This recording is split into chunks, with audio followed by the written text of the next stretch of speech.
OMG, you guys, hi! Was that super annoying? It might have been super annoying. And if you haven't listened to the podcast before and that was your first time, I apologize. That was probably a little aggressive. So, hi, I just missed you. I missed you so much. Welcome to 2020. I hope the year has been treating you well so far. I can't remember what I was going to say, so I'm going to move on to the next thing. So, today's guest, I am really excited to share with you. I feel like this is probably the episode where I did the least amount of talking and I just kind of let Jeremy go and do his thing. And so this is basically Jeremy like dumping all of his wisdom right in your face, which is amazing. So Jeremy French is who you'll be hearing from today. And he wrote his bio in all caps. And so I feel like I need to shout it. But at the same time, I think I already offended you with the intro that I did. So I'm just going to say it like a normal person. So Jeremy French is a maker. He's made lots of cool things, a sober life worth living, a marriage, some really great kids, time to spend outside, some furniture, and a business that teaches addicts how to make these things for themselves. He's really excited to figure out how to help make more things that make life better for more people. So please enjoy my interview with Jeremy French. Jeremy. Hey there. Welcome to Conversations with a Wounded Healer. How are you? I'm great. How you doing? I just bought a mattress, so that's fun. I heard that mattresses are a huge racket. Like the people that sell mattresses are basically criminals. I was just talking about that with my husband. Yeah.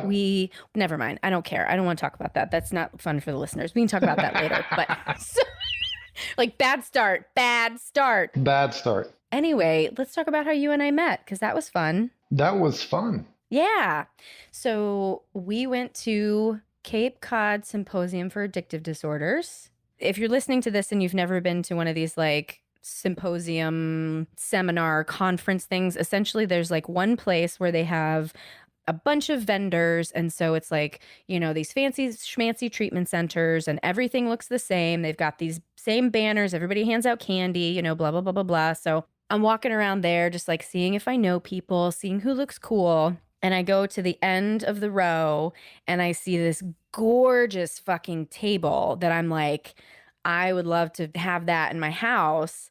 And then I think you weren't there at that time because I walked around before people got there. And then when I saw you there later, I'm like, and you look really fucking cool. So like, let's just talk. I think one of the first things you asked me, I can't remember how we got on this conversation, but one of the first things you asked was, do you know the definition of courage? Oh. And I said now of course I can't remember it. It was compassion. Yes, it was compassion. That's what it was. The backdrop of our booth said radical compassion. Yes. And you said, you know, the definition of compassion, I said to suffer with. You pulled out your iPhone and you showed me your latest Instagram post that said that exact thing. And I was like, well, that's right. Here we are, friend. Here we are. And then actually the first definition that Google gives you was actually really bad. It's basically like to take pity on somebody. Was kind of the way the definition read. That is not correct. Apparently, Google doesn't know everything, which is going to be fixed soon enough. They're getting close. Right. So yeah, it was this idea of radical compassion, which I had written on the chalkboard. I heard it, somebody talking, or it was something that I read, and the idea really struck me of radical compassion. And so I wrote it on the chalkboard and took a picture of it. It was like a meditation. Mm-hmm. And that picture ended up in this big folder full of pictures. And when the graphic designer that I work with and I were building the booth and we're building the brochure that we have for the program, she picked that image out, which I had never intended to use. And it ended up in the middle of my booth. There was no branding for who we were. And it was just this word, radical compassion. And I was driving. I loved the backdrop that we had. I loved it. But it wasn't necessarily strategically built for this symposium, which is really kind of a trade show, for lack of a better way to put it. And I thought to myself, I should probably know what this means, considering it's like the center of this booth that I've paid a lot of money to be at. And and so radical, it comes from the idea of root. And so you basically get to the root of an idea. And so the idea of radical compassion is to get to the root of suffering with somebody else.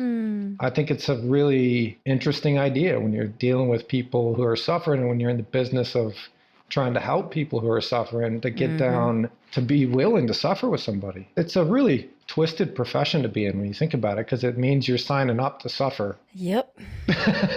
That's true. I play soccer and I follow soccer, and one of my favorite coaches talks about it. He's an Argentinian guy, and his English is not great.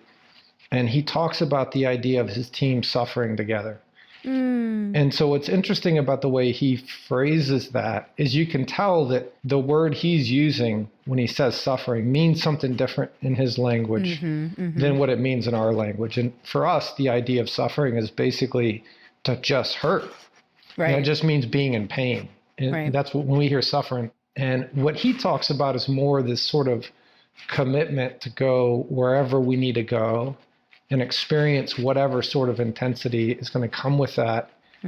That's what he's talking about. Like basically everybody signed up to go through the mud together, you know, and there's a little bit of like, obviously because he's talking about soccer, there's a sort of teamwork aspect of it. It's not an individual thing when he describes it. And that's also really interesting to me, is that in America, to suffer is basically you're alone in that. You know, the pain is something that you're alone with. You know, when he's describing it, it's something that everybody's doing together. And so I like that idea. Yeah, that's awesome. Well, before we dig more into that concept, how about you tell people more about who you are and what you do? Wow, where do we start with that? So part of the reason why it's really beneficial for me to do podcasts and to write and to talk to people is that it's difficult for me to capture who I am and what I'm doing in sound bites. Yeah. And so a lot of these exercises for me are exercises in trying to become more concise and more clear in what it is we're doing. And I don't know that I get any closer. I like to ramble, so I'm here for all of it. So the bird's eye view of what I do is I have an apprenticeship program where I teach men who are recovering from addiction how to build furniture. And so that's the bird's eye view. And the idea of the apprenticeship is more of the old idea where there's sort of a student and a master, and not necessarily the new idea of community college teaching. And so the objective here is to get people in a position where they're intimately connected with somebody that's been there before them. And where they're in a situation where they're taking as many cues from how the person who's been there before them conducts themselves and holds themselves in various spaces, and less about learning specific techniques. Right. And so what we do is we present problems to solve, and those problems are in the form of building objects. And then we navigate through those problems. It's rare that we build the same thing twice. What we're doing is building things that haven't been built before, oftentimes things that have a high potential for failure. And it's things that I've not built and the other instructors or mentors here have not built. And so what the guys are seeing is what happens with the people who've been there before, how they navigate solving problems where there's the chance that there's no solution. There's a chance for failure. And what happens during that process, and how do people conduct themselves, and what sort of tools are used. And the reason for the work, you know, it'd be great if when people come out of here and they're capable of building furniture, that's excellent. And that's a byproduct of the work we do. But that's really secondary to what I'm aiming for, is that people learn how to solve complicated problems, and that process for solving a complicated problem when we're building a dining table or a desk or a bed or whatever is the same process that I've used to navigate recovery. And that's really what recovery from addiction is learning how to navigate life and learning how to navigate all the problems that are presented with life, and learning how to do that in a way that's not destructive, effectively, you know. And literally constructive. Yeah. How do you create a solution is the question. And so what drugs provided me was the most effective solution that I ever experienced to the experience I was having for life. And so what recovery means to me is developing new solutions for what life is going to present. So it's less about the sort of external reality of whether somebody's getting high or not, and more about the question of, are they developing new solutions? And more importantly, are they developing a process to arrive at those solutions.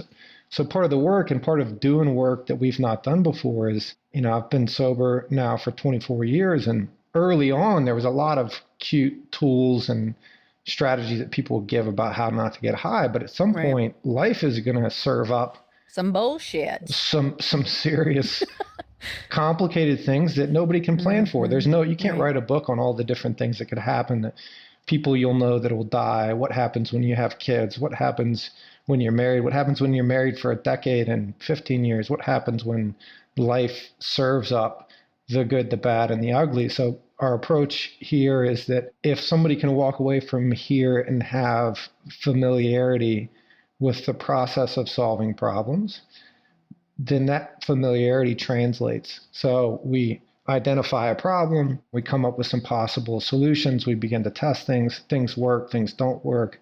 Where do we go from there? And the beauty of furniture is that it's objective. It's not as emotionally charged. It's like if I'm going to talk about what it was like growing up, traumas that I've experienced. And what I find is that when my emotional centers are tickled, I immediately go into a defensive mode. And then my ability to solve problems in a defensive mode is incredibly diminished. Yeah. And so the beauty of doing furniture is that you're going to arrive. Now, it's an emotional experience because it's what you're doing, but you're going to arrive where you're going to arrive without as much emotion. So now we can look at things. I think one of the best examples that's come up is we had this great event here at the shop. A music producer was doing this sort of pop-up concert series that he was videotaping to raise awareness about the opioid crisis. And so he bought a symphony into our shop and African drum and dance troupe into our shop. And when he came here, he was like, oh man, this is great. I want to do something here. I want to have a symphony in the shop. And can we build some instruments that the symphony can play? And so that sounds real, like we're not building violins here, but it was a youth symphony ensemble that came and they picked out a piece of music that had these different like toy instruments. And so one of the instruments was a train whistle, which, it's just a block of wood. Right. And so he says, can we build one of these? And I said, of course. So he sends a YouTube video of exactly what he wants to build. And I passed that on to one of the guys who's coming up on the year of him having been here, which is a big transition for him. He's capable completely of doing this project. And I just give it to him and say, go build this. And so he comes in the next day after he's built this whistle, and he's carrying a PVC pipe with him. And he says, I'd like to build a didgeridoo instead. Yeah. Okay. Yeah. Well, I was like, well, you kind of have a didgeridoo in your hand right now, because all you have to do is blow on a PVC pipe and it sounds exactly like a didgeridoo. And I didn't actually ask you to build a didgeridoo. There's not a part for the didgeridoo in this thing. And where's your train whistle? And he says, well, it's in the shop. I was like, well, go get it. Let's look at it. And he's like, well, there's a problem with it. And I said, well, what's the problem? And he says, well, it doesn't make any sound. And I said, well, it sounds like you haven't built a whistle then. It's kind of one of the requirements of something being called a whistle is that it whistles. And so he's like, yeah, it doesn't whistle. And so I'm like, well, what happened? He's like, I don't know. I followed all the directions. And so we take a step back. We get this whistle that doesn't make any sound. Like no matter how you blow or what angle, it's not a whistle. It's a block of wood that's shaped like a whistle. And so we go back through this YouTube video that gives the directions. And the way the YouTube video is structured is that the screen will go black and it'll say step 1 and it describes step 1. And then there's this period of time where they're doing what's in step 1 and the guy is talking about the process.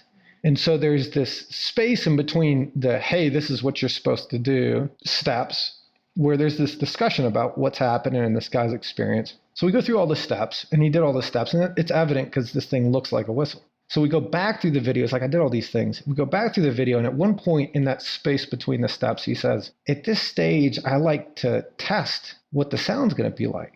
And I said, did you do that? And he said, no, I didn't. And so one of the interesting things about the process of recovery, and this, I've seen this in every mode of recovery that I've experienced. One of the places that it's evident is in the instructions on how to take the 12 steps. It's in AA.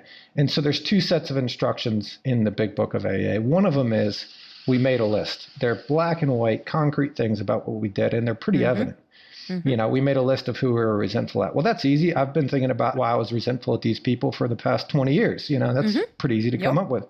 The other thing is this set of instructions that's a little easier to miss. And it talks about our demeanor and our disposition. And it says things like, we grasp with the desperation of drowning men. Mm. And that's a whole different set of instructions about how we position our attitude. And it's this sort of gray space in between the black and white of the directions. And most people miss that. And I've yet to see somebody who gets better who doesn't put both those pieces in place. Mm-hmm. So anyway, here's this opportunity. Now this guy sees, oh yeah, I didn't do that. And it's evidenced in the fact that this whistle doesn't work. It's not a subjective conversation at this point where we're getting into like, oh, how's your attitude? Are you willing? We're not talking about these vague ideas. We're talking about a whistle that doesn't work. And he's willing to hear about that because it's not debatable. And it's not a function of like, are you good enough or are you listening well enough? It's evidence, right? And so this provides this opportunity. Then we start talking about why didn't you follow these directions? And what this uncovers is we're talking about something that happened 24 hours prior to where we're sitting here. And so we can retrace our steps 24 hours relatively simply and say, what were you feeling at this point? What was going on in your head? Yeah. What's your space? What kind of headspace are you in? It opens up this conversation that he's now facilitating. He's telling me what's going on. And he starts talking about what he was experiencing the day before. And what it is all his anxiety and fear and uncertainty about the transition that he's in this life, which is something that I've intentionally not talked to him about because I want him to bring that story to me. So instead of me saying, hey, look, you're in a transition, this is what you can expect, I want him to say to me, hey, I'm in a transition, what should I expect? He's now facilitating this conversation. I don't have to instigate it. And he's doing it in a way to where there's not any tension. And with drug addicts, there's a real natural tension that's happening from the get-go when there's that sort of defensive tension that comes from being emotionally vulnerable. And so that's an example of how the work and the objective nature of the work and how that isn't attached to all this emotion provides this opportunity to have the conversation that we're all driving to have, which is like what's working and not working in the way your brain navigates solving the problems that you're presented with in life. And one of those problems is transition. And transition has a pretty obvious DNA. There's a certain amount of fear and anxiety, and we're walking into something that's uncertain and a lot of gray area. And so the work teases those things out of the people who are here. So that's really the objective. Is the work is a bit of a smokescreen for us to actually get into doing the work of helping people navigate life. Well, it sounds like everything becomes a metaphor and everything becomes a teaching tool, and it's experiential therapy is one of the tools that a lot of treatment centers use, but most often it's not a solely experiential center. Right. Mm-hmm. And what you're doing is really that. You're giving people an experience, and it's brilliant. It is so brilliant. I love this idea. I'm so curious how it came to be. So it is experiential, and one of the things that makes it especially interesting is that the experience we're using is the experience of work. And that's something people are going to have to do when they leave here. So it's not like board game experiential therapy where there's a big stretch on how is this going to be applicable. Everybody who leaves here is most likely going to have to go back to work. And they're learning those very hard skills in the process of that. Mm-hmm. So the way this came to be is 2003 is the first studio I opened. And prior to that, I had a landscaping business where both my studios and the landscaping business, I always ended up hiring drug addicts because those are the people I knew, people who are new in recovery. And for years, people would come and work for me, and then they would leave and they'd go on about their life. And they would come back to me years later and say, working in your shop changed my life. And what they would talk about is specifically is that they would watch myself and the people who kind of ran the studio, who were also had a decent amount of time of recovery. They watched how we navigated life. That was the thing, was the opportunity to see how people navigated life. And so I heard that over and over, and I never had any intention in the world of making a profession out of helping people. It's something that I've done a lot of work on a personal level, sponsoring guys and helping guys on a personal level, but I never thought I would get here professionally until I had a series of really important people in my life kill themselves. And what I was left with was a couple of things. One of the things was I felt like we didn't have the time that we needed to get somewhere. And so an example of that is I would have somebody come to me and we would get together on a personal level at on Tuesday night, and we would spend a couple hours together. And the first hour was like kind of spelling out the crisis that was happening at any given point. And the second hour was sort of developing a plan for that. And then life would happen after Tuesday night, and they would leave that period of time together, and they'd be feeling positive and had a game plan. And Wednesday they'd do well, and Thursday it'd be kind of gray, and then Friday they'd begin their descent back into whatever was going on. And by Saturday we were back in the crisis. And so it became this thing where like twice a week I would end up spending a lot of time just trying to recover back to ground zero. And we would get there and then it would fall apart.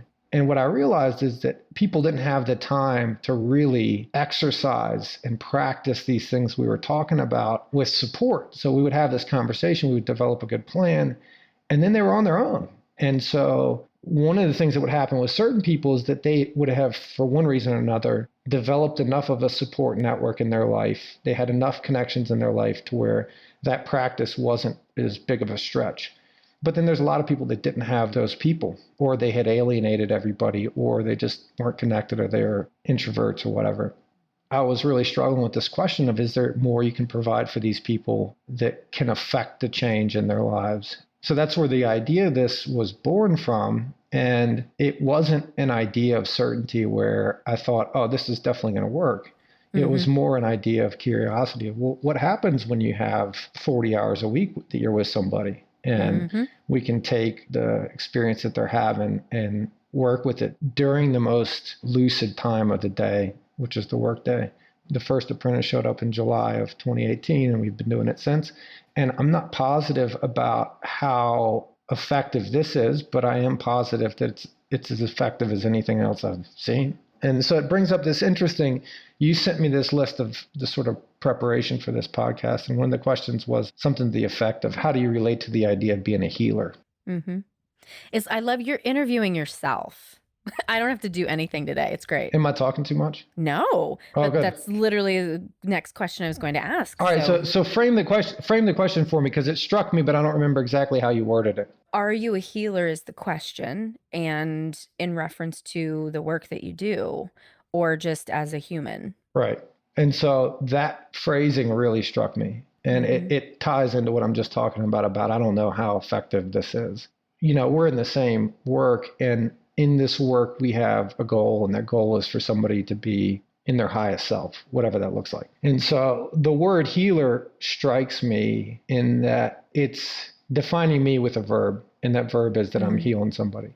And so in the best metaphor I can give is a painting, right? And so if our goal of having somebody reach their highest self, if the metaphor is our goal is to have a painting, what that painting represents is this massive process of a huge number of things. One of them is the technique of painting, and one of them is the chemistry of the paints and how paints work, and whether they have texture, whether they don't have texture, whether they're stable in light, whether they're going to change colors in time, how they're going to interact with the world.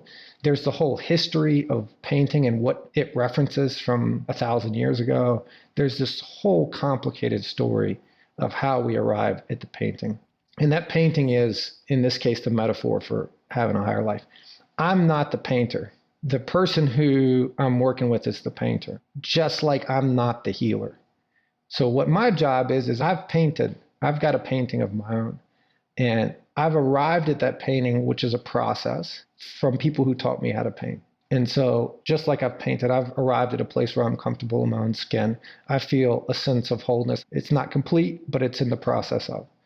And so what I'm aiming to do with guys is to provide them with the tools they need so that if they decide to paint their painting, they have what they need to do that. And so that's what this place is. I think of myself in my role in this program is to create fertile ground. That's it. And then what I'm going to do is rely on the fertile ground to do the work of growing the plants. And so rather than being the guy that's growing the plants, I'm just creating the framework for that to happen. And so one of the challenges of being in this is that there's no guarantee when I'm working with somebody that a painting is going to come out of it. And so if I was a healer, then what that presumes is that I have some connection or technique or a supernatural ability to impart healing, and I don't. What I have is the experience of healing myself, And I've spent enough time in my life considering how that happened to understand the process of how I arrived at where I arrived. And I have a certain belief that that process is universal. And so what I'm trying to do is pass along that recipe to somebody else. And then if they decide to pick up the paintbrush and paint, that's the part I can't do anything about. I can certainly encourage it. I can let them know, but I can't pick up the paintbrush for them. I can't paint the painting for them. I think the other important thing about the work we do is that, in my philosophy about teaching, is that I want to teach process. I don't want to teach techniques. Yeah. I don't want to develop realist painters that paint like I do. I want to develop enough of an awareness about what they're trying to accomplish so that they paint whatever it is that's inside of them. And if that looks like mine, that's great, but I would rather it look like theirs. Yeah. And your method of supporting people in recovery, like that metaphor is perfect. And I was curious as you were talking, the term apprentice then also calls for master, right? At least that's historically what it's called. But I'm guessing that you don't go around saying that you're the master. I'm curious what term you use for the guys, at least who are the shepherds, if you will. That's an interesting question. I don't know that I have a term. We've got names. That's what we've got. And the thing about it is that the guy that is our woodworker, who by every right deserves to be called a master, has as many questions as he does answers. And this guy's literally written a book on woodworking and has been at it for a long time and is apprenticed under some of the most recognizable names in the world. And one of the things that's great about him is that he doesn't have the answers. And so master is it's a word that we don't use. It's a loaded term, right? Right. So we just call him Andy, and sometimes Andy's right, and sometimes Andy's completely off his head, and he's not right. And that's important. It's interesting. I was having a conversation with somebody earlier today about the relationship of parents to their children and how I've got teenagers right now. And Woof. God bless you. Oh man, it's a real trip. And so one of the things we were talking about is basically that kids only know their parents as dad, but they don't know their parents. And part of that is in the belief, because at some point we did have control of their whole lives, when they weren't capable of doing anything, is that we provide everything that they need. And so that's the context of our relationship. And, when I got sober, there was a guy who I now look back, and this guy mentored me, and he is facilitating me getting better. But at the time, I resented this guy as often as I loved him, right? And part of my resentment was the real challenge that I had grappling with the idea of his imperfection. He would do things, he would get resentful. And I, coming into recovery, I'm like, well, what are we supposed to do here? And we're supposed to shed our resentments, and we're supposed to do the right thing. And you're not doing it right. And you're clearly not good at this, And so how are you going to tell me how to do it if you're not any good at it, right? And so I did that for years, where I found myself in communities of people who were fundamentalists. And the reason why I ended up there is because one of the tenets of fundamentalism, doesn't matter what we're talking about, is people that say we're absolutely right about what we're talking about. So I was super attracted to that because I was looking for the people who are absolutely right. Who had the answers. Yeah. Yeah, right. The people who are infallible, right? And it turns out I never found them. So I looked for years and years and years for these people. I never found them. It turns out nobody's infallible. And so part of what's nice here is that we're all flawed. And we're not going to try to hide that. It's a feature. It's not a bug, is that we don't have the answers. And so there is that the language of apprentice and master is limited. And so guys here are called apprentices because it's a hell of a lot of better word than a client or degenerate. Let me jump in here because I'm just comparing in my head. So, a client goes to a treatment center and they have this expectation of receiving the gift of sobriety, essentially, right? Right. I mean, that's kind of what people sign up for. They pay all this money or their insurance pays the money, whatever. And it's like, you're set up with a therapist and the therapist knows all the answers in some level and you don't know anything. And even though I don't feel that way as a therapist, and I know most therapists don't feel that way, that's the way the system is set up. For sure. Yeah. And what I'm hearing you've really done in such a subtle and beautiful way is leveled the playing field. Like this truly is a 12-step experience of just doing it. You're not preaching to anybody. You're not trying to tell them that there's a right way and a wrong way. It's just, this is the way we do it. And if you really like this, you come along and hang out with us and you'll paint your own painting. You'll make your own train whistle or a fucking didgeridoo, whatever it is that you want. Right. Right. And Yeah. it's truly walking alongside. And I don't know, there's just something about it that's it's like so simple and so profound at the same time. It's fucking brilliant. Thank you. It's radical compassion. That's what we're doing. And so I like language a lot. I like how language dictates who and how we are. And what I've been gifted this opportunity to create this thing. And so part of what I've done is gone back and considered how the language gets in the way of what we're actually trying to accomplish. And so we don't talk about 12 steps here necessarily. There's no 12 steps on the wall. So that's not what we're doing. And part of the reason for that is that there's language in there that's absolutely spot on in my experience of how to get better. But it's language that carries so much baggage with it that people miss what we're talking about. And so God's probably the best example of this. Right. The word God, it's so if the purpose loaded. It's loaded, right? So if the purpose of language is that you and I can have a conversation and we can say words, and I can say a word to you, and without you seeing what I'm talking about, you know in a general way what I'm talking about.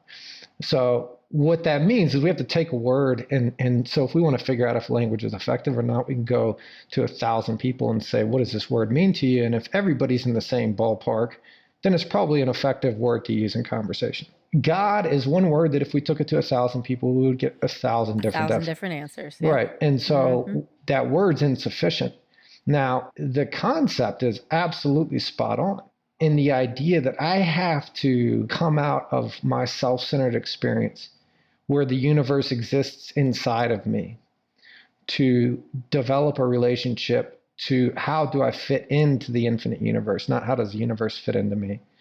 And if I don't do that, and my frame for existence is based on me in between my ears, then I'm fucked. And so it's an idea that I'm not any closer to having a definition for myself. And the longer that I experience both the experience of getting connected to God, for lack of a better word, and the conversation around that, the further I am from being able to explain what that means to me.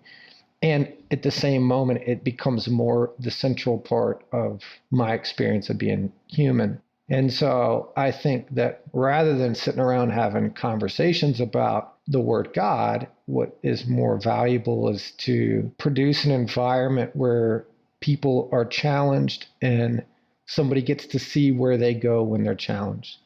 What happens when the outcome's uncertain? What do you do with that? Do you freak out? Do you lose your mind? Do you throw tools? Do you become unresponsive? Maybe the answer to all those questions is yes.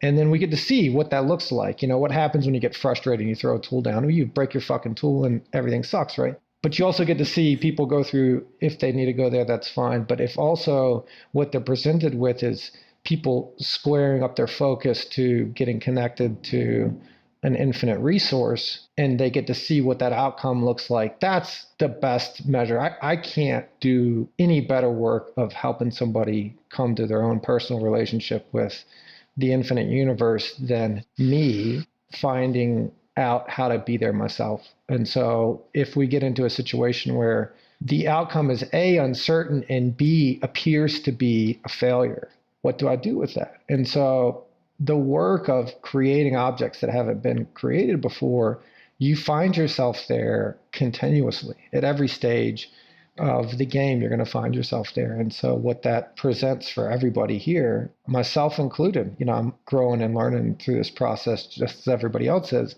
It provides these opportunities to see, well, what do we do with that? What happens when we're making something and it breaks, or it just looks like trash and it doesn't meet our expectations? What do we do with that? Is that a verdict that we're bad? Does that mean we're bad? Does that mean we're unsuccessful? What does that mean? And how we frame ourselves against that is really going to determine the experience we have in life. And the thing that I'm hearing in this too, again, everything is a metaphor. And my guess is that, part of the reason you want to create things that are potentially not creatable, is learning to live life on life's terms means really learning how to deal with surrender.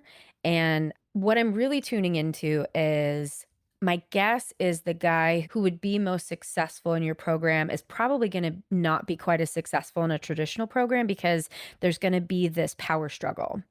And my guess is that what shows up with your guys and the work that you do is that because you're not trying to teach concepts and you're not trying to teach technique, the ability to remove that power struggle, it's just like, hey, dude, we're just making this thing. And, you get to have whatever process you have around this. And we'll be here like when you stop throwing your temper tantrum or something, right? Yeah. And that's what's so fucking brilliant. Like, I can just think of a ton of young people that I've worked with over the years who, also had kind of like you, this like, well, if you're not doing it right, like, how are you supposed to teach me? Or, what I rarely actually got this, but I was always afraid that people would be like, well, you're not an addict. How are you going to help me? Right. Again, I just can't say how brilliant this is. Like, I want to send everybody to you. Well, send them to me. We're taking people. It's one of the other components of this, and this is the business for me, and this is how I support my family, and it's a new business, and it's not the first business I've started in my life, but it could be the best idea in the world, and that doesn't guarantee business success. And so we're a new business, and anybody that has this feeling who's listening, I got to send everybody to you, do that. Please. Right. Send them all. We'll take them. Yeah. Well, I mean, part of my hope, of course, having you on here is that we raise your visibility and continue to create more connections for you, because it was just so clear when I met you. People all the time are like, how do you choose your podcast guests? And I'm like, I just meet incredible people.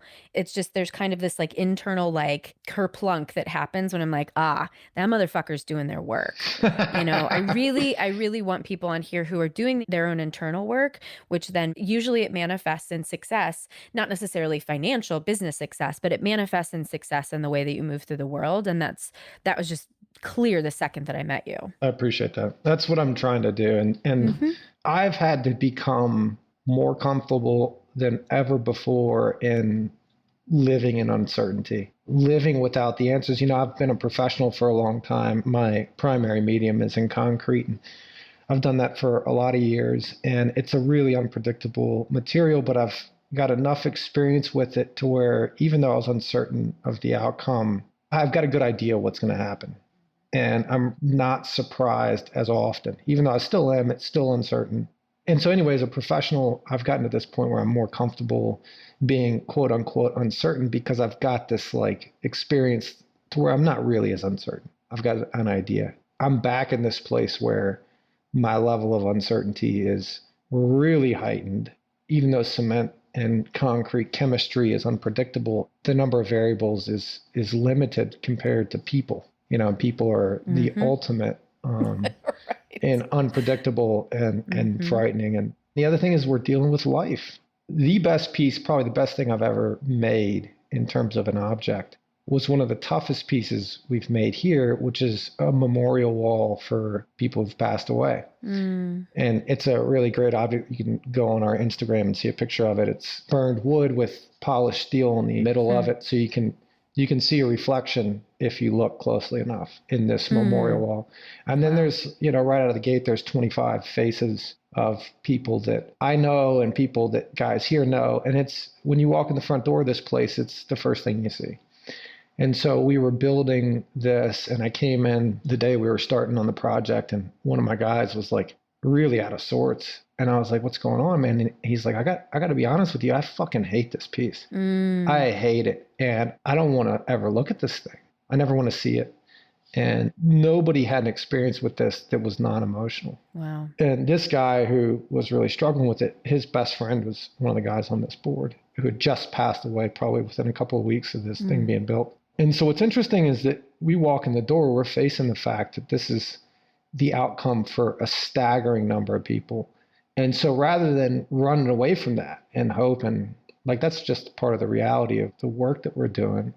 And so the beauty, part of what makes this memorial wall so important is that in a way it changes the conversation, both about the people who are on that wall and also about the idea of death and what we're up against. And instead of it just becoming this black and white, good and bad thing, it becomes a much more nuanced conversation about both the individuals and what we're up against. And, I've known a lot of people to die, and some of my closest friends in my life, two of the guys who stood with me at my wedding are on that wall. There are family members on that wall. I've sponsored a lot of guys dead now who both died of overdoses and died of suicide. And it's what we're up against. And so, the uncertainty of building a table and it failing and somebody being unhappy with the outcome or whatever is like, you'll lose sleep over that if you're a maker. And anybody who's a maker has experienced that if they've done it professionally, of having a piece that didn't turn out quite right or didn't work at all together. And the potential outcome is that people are unhappy, and that's uncomfortable, and maybe your finances don't work out. And those are wildly uncomfortable things. And now we're talking about, if this doesn't work out, this guy's going to be dead. And that's like, man, it not only is the uncertainty of this work so much more broad, it's the stakes are a lot higher. Right. And the people who are involved it's a lot broader a spectrum, from friends and family. And it means that anybody who gets into this business is obviously broken on some level, because why would you sign up for this? Oh my God, right? Well, that begs the question about wounded healer. How do you feel about that term? My feeling about healer I've expressed, and wounded I think it's a really fair description. The one thing about the language around being sick, I've got a guy right now who's been around for a long time and has recently had a manic break, and he's really struggling, and he's trying to find his way. It's been one of the more difficult things I've ever had to deal with. And I was speaking with him yesterday, and he's not sleeping. He's going through the motions, seeing a psychiatrist. They're trying to get his medication right, but he hasn't slept in a week, and that's clearly like accelerating this thing. And I asked him, what's your plan for sleeping? And he says, well, if I don't sleep, I'll go to the psych ward. And I said, well, what are we waiting on? And he's like, well, I'm not there yet. And so one of the things that struck me about that is, and this has happened to me in a physical sense, one of the things he said is, if I go to the psych ward, then they're going to put me on benzos, and I'm going to have to go to detox, and it's going to be terrible, right? The thing is if dude had a fever that prevented him from work and that had him to the point of where he was hallucinating visually and auditorily, that made it to where he couldn't exist in life, nobody would be questioning. The dude would be in the hospital, period. Right. That's where you go. It's just not even a question. Switch the diagnosis to mental health, and suddenly the place that we go automatically becomes the absolute place you want to go. And look, there's reason for that, because psych wards, are psych wards, right? But the flip side of that is like our ideas. And so the idea of being wounded presumes that there was a starting point that was golden. So like, oh, we were good, and then we got, we used to be able to walk, and then our knee got broken, and now we'll never walk. There's an idea of a handicap in that. I guess what it means is that I will always be broken. And so that's an interesting idea, and I think there's validity to that. The other question is like, okay, well, what's the point of life? What's our objective here? Is our goal to avoid suffering? Is our goal to arrive at some pinnacle? Nirvana. Nirvana. Or, enlightenment. or like pinnacle of perfection. That's my fantasy. Right. That I keep fighting against in therapy. Yeah. Right. That's a fantasy. It goes right there. It's as absurd as the idea that marriage is what Disney presents marriage is supposed to be. It doesn't make sense, right? And so if we can agree that doesn't make sense, and what life is really about is having the experience of separation from oneness. And so all of the wounds that I have are my reaction to the experience of being separate from being whole.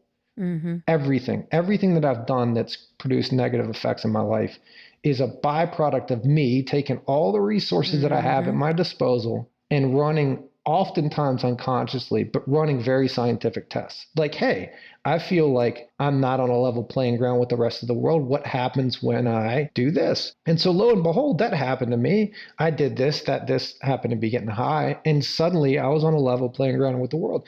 That experience of oneness disappeared.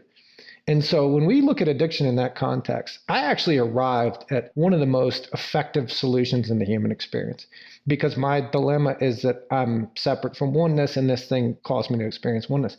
And if that had not quit working, I would continue to be doing it. But it quit working, and that's when I found myself in a real dilemma.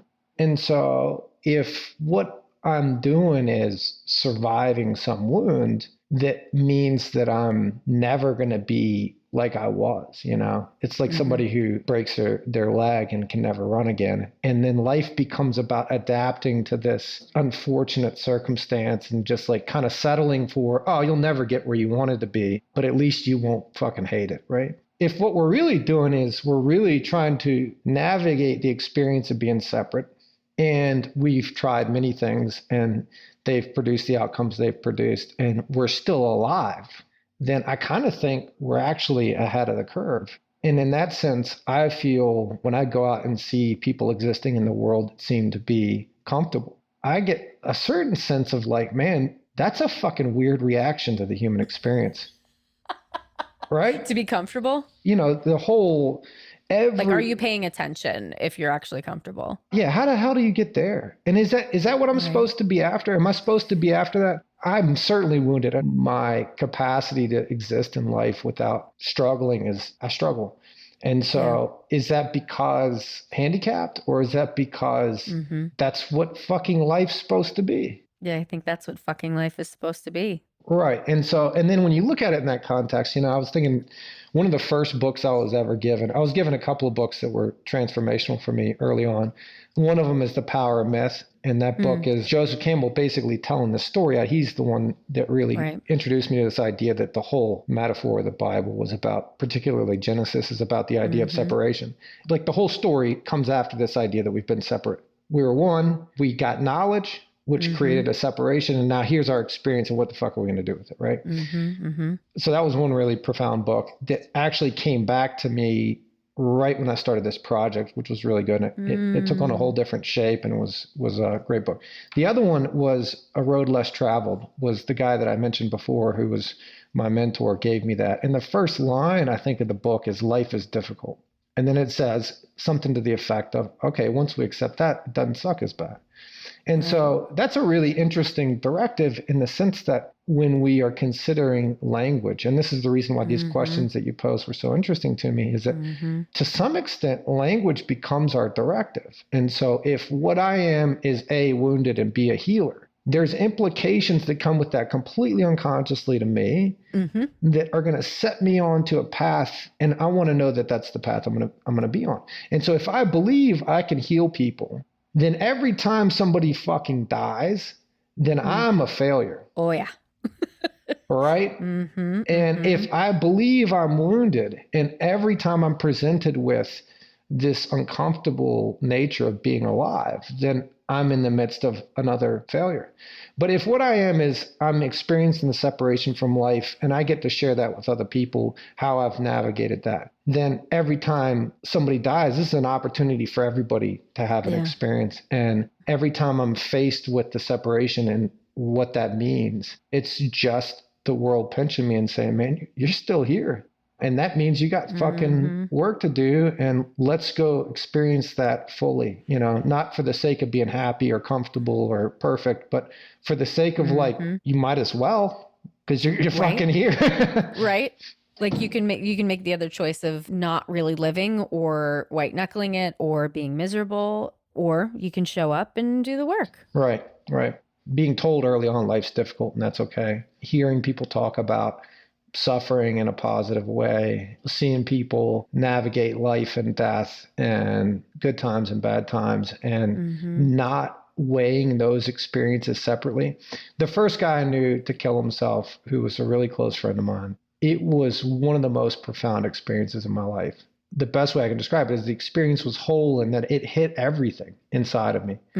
I feel that about my parents dying. Yeah. Why the fuck would I want to give that up? Why would I want to give up this experience of like, that's actually on some level or another, those are the closest, if the human experience is about being separate, that's the closest I've come, moments like that, to feeling like I was part of everything.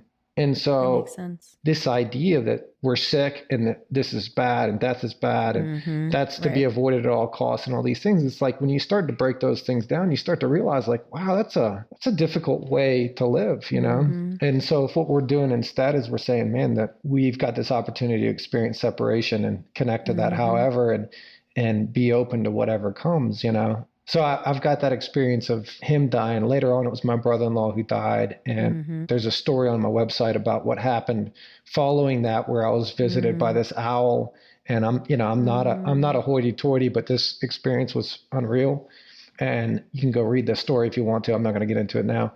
So those two experiences were profound. The other ones are seeing my children born. What I felt on the inside in terms of like the depth and complexity of the emotion connected to birth. The only thing that rivals that was the depth and complexity of death, particularly death that comes outside of what we expect. Right. Instead of old age. Right. Yeah, that my grandmother was like, she was asking for that for 10 years, It's kind of like, fuck. Right. Finally, she was pretty pissed off at God that like, dude, I did all these things. Now you're going to make me. So there's a certain happiness. But when you see parents grieving children, one of the things is we have not evolved to bury our children. Like we don't have that in us. And so seeing that happen as many times as I have, that shit's profound. Yeah. Well, Jeremy, we could literally, I think, talk forever. But I know you've got a soccer game to play. Yay! I want you to be able to tell people where they can find you. The name of the program is Making Whole, WHOLE. The W is important. If you Google Making HOLE, you'll find something very different. I assume. I'm literally going to do it right now. I assume. I don't know what you find. Making Whole. God. Is that? Yeah, it's probably not good. We're on Instagram at Making Whole and Facebook as well. The most important way you can find us is that every day we have a family style meal for lunch where we cook. Oh, what is it? Making Whole. It's just about drilling. That's what I expected, but I didn't expect that kind of drilling. We went fishing last weekend and caught tuna and wahoo. And so we had fish like 8 different ways. We had sushi and sashimi and poke and fish tacos. It was amazing. That's not to be expected every day, but we do eat well. And so this family style meal that we have is open to anybody, anytime to come eat with us. And so we have people that just pop in. And you're in Asheville. We're in Asheville, North Carolina, and 12:30 Monday through Friday, we have this meal. And everybody who's listening, this is your official and formal invitation to come eat with us if you're visiting town, or if you're not visiting town. If you're like, this is crazy, I want to go from Austin to Asheville just for free lunch. You don't need to bring anything but your appetite, and we'll feed you. And if you like playing darts, we'll play a dart game with you afterwards. And then you can hang out at the shop and see what we do. And we also build furniture for people if you need a piece of furniture. Instagram is a great place to go. We've got a couple of pieces we're building right now that are going to be available to people if you want to buy it. And then if you're in the business of helping people, send them our way. And we'll be glad to provide them with this experience. And you can find on my website, my email is Jeremy, Jeremy, at makingwhole.com. You can reach out to me and ask me any question you want, and I'll get you more information. Awesome. Well, thank you so much. Yeah, it was fun. I feel like we should do this again, like several times. Well, I'm down to do it. So we've done another podcast, and the guy came. It was one of the coolest things. He came and set up shop here at lunch, and everybody we traded the mic, and it was an absolute. Cool. It was a load of fun, and seeing these guys talk, and it was fun for them because they were getting asked these questions. It was great for me to watch. They were like, well, so what are you getting out of this? And they were like, I don't know. I thought I was just working, I guess. And then they start kind of navigating through it. Right. They also felt famous, because podcasts are on the internet and that, so you can come down here. The other thing we've got is if you're really interested in finding out more, the studio is beautiful. We've got a woodworking shop. We've got a architectural concrete shop and a metal shop. And we also have a big dining living space. And we have a room where if you're really interested in the program, I will put you up here. And it's not the fucking Hilton, but it's actually, I imagine not. It's actually one of the coolest places you'll stay in your travels. And so if somebody's interested in visiting and even coming and working in the shop, we got people from all over the world that will come and just cook meals with us or make shit. The other thing is that we make whatever we feel like making. And so if you're a maker and you're like, oh, I want to make a big concrete thing and I don't want to make it at my shop because it might break in half and that would feel bad, then you can come here and we'll make it at our shop and it can break in half and it'll be delightful. It'll be fine. Yeah. Cool. Well, thanks again so much. I can't wait to put this out in the world. Yes. Thank you, Sarah. It was awesome. Jeremy's pretty cool, huh? Right? It was so cool when we met each other. I saw his cool table and I looked at him and I was like, you and I are going to be friends. So I am so excited that you got to be friends with him now too. And you can find him in all the amazing places that we're going to post on the website. So go to www.headhearttherapy.com/podcast to get all of the info, and welcome to 2020. And thank you as always to Creative Imposter Studios for editing, to Liam O'Donnell for the album art, and to Ben Mueller for our theme music. I appreciate you so much for being here. Thank you so much for tuning in. Until next time, bye-bye.